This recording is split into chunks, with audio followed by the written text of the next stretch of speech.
Hi there. Today we're talking about microfibre and its use in a nursing home. Here I am with some cloths and some buckets, and I'm going to show you about preparation to start off with.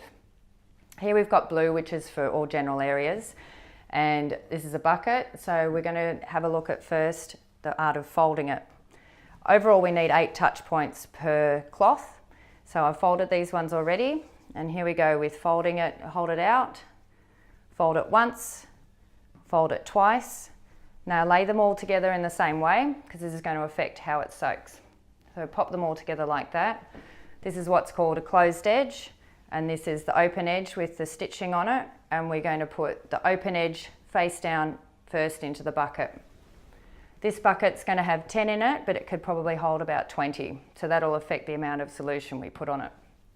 So I'm going to put them in here in the bucket, squeeze it in, and pop it down like that. Now, recommended solution for these cloths is 40 ml per cloth. So we've got 10 cloths here, so I'm going to use 400 ml of solution. So now we're going to look at how we apply the solution, and we're going to pour it across all the cloths. And it's very, very important that we get coverage of the solution on every single cloth. Make sure they've all got something in them. Now it'll take about 3 to 4 minutes, and the solution will have soaked through all of the cloths, and then you're ready to go.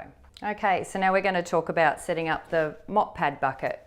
Here we've got 10 mop pads, blue again for general areas. We've got what's called the long edge, or it's going to be the leading edge, which I'll show you later on. We pop these down.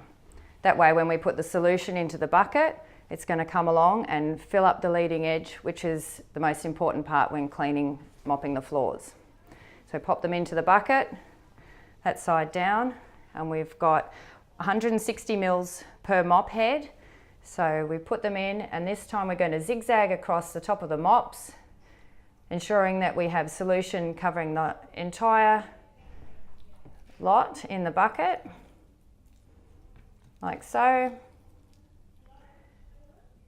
And the same as with the cloths, this is all going to absorb down and go through into the entire mop and be ready for use when you're ready to do the floors.